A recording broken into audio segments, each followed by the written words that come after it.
मित्रों नमस्कार।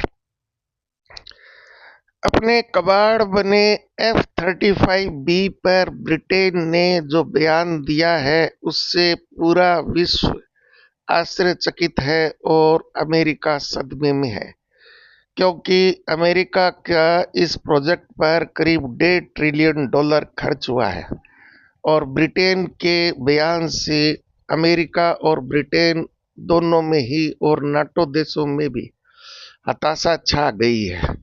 कहानी इस प्रकार से हुई कि मित्रों, भारत और ब्रिटेन के संयुक्त सेनाभ्यास में F-35B अमेरिका के ब्रिटेन के एयरक्राफ्ट कैरियर पर था। ऑपरेशन के दौरान F-35 ने वहां से हिंद महासागर से उड़ान भरी और इन्होंने ये देखने की कोशिश की कि भारतीय रडार सिस्टम और एयर डिफेंस कितना अचूक है, कितना अभेद्य है।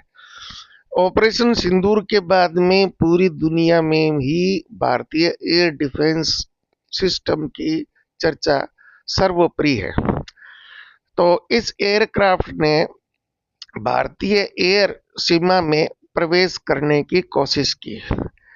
इन्हें यह मालूम नहीं था कि भारत ने ऐसी टेक्नोलॉजी डेवलप कर ली है इंफ्रारेड रडार सिस्टम के द्वारा, जो F-35 जैसे सुपर स्टेल्थ जिनका दावा किया जाता है उनको भी ट्रैक कर लेते हैं और उनको लॉक भी कर लेते हैं और ऐसी स्थिति में पहुंचा देते हैं कि वो दोबारा उड़ने लायक भी नहीं बचते हैं।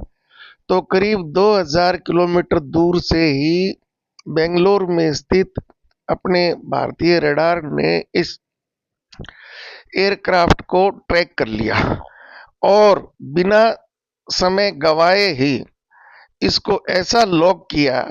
भारत के पास में ऐसी टेक्नोलॉजी है जैसे कि काली है या अन्य और कोई टेक्नोलॉजी है, क्योंकि भारतीय सरकार से इस प्रकार का कोई नाम अभी नहीं लिया गया है, तो हम भी यहाँ पर दावा नहीं कर सकते। लेकिन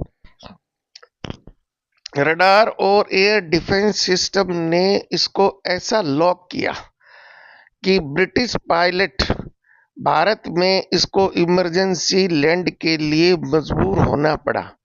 भारत ने इन्हें सुरक्षित लैंडिंग की परमिशन दी और बेंगलोर में इसको लैंड करवाया। तो ब्रिटिश पायलट ने सर्वप्रथम ये बहाना बनाया कि फ्यूल कम हो गया था और क्योंकि एयरक्राफ्ट वापस एयरक्राफ्ट कैरियर पर नहीं पहुंच सकता था, इसलिए फ्यूल की इमरजेंसी में हमें यहां पर आना पड़ा, भारतीय एयर सीमा में प्रवेश करना पड़ा। भारतीय सरकार ने रिफ्यूलिंग की परमिशन दे दी, लेकिन विमान फिर भी उड़ नहीं पाया। तो पूछने पर ब्रिटेन के तकनीशियनों द्वारा बताया गया कि थोड़ी हाइड्रोलिक्स में प्रॉब्लम है।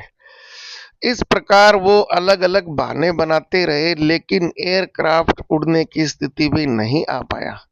फिर ब्रिटेन से और अमेरिका से स्पेशल टीम आई और उन्होंने भरसक प्रयत्न किया कि एयरक्राफ्ट का भारतीयों द्वारा लगाया गया लॉक हटाया जा सके, लेकिन सब तरह के उपाय करने के उपरांत भी इसे ठीक नहीं कर पाए और अंततः उन्हें सी ग्लोबल मास्टर में कबाड़ की तरह लदकर ब्रिटेन लेकर जाना पड़ा।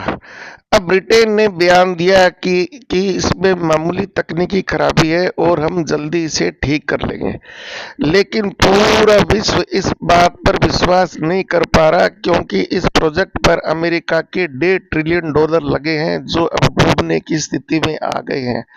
कोई भी देश ऐसी तकनीक और ऐसे एयरक्राफ्ट पर विश्वास नहीं कर सकता जो कि धोखा देगा।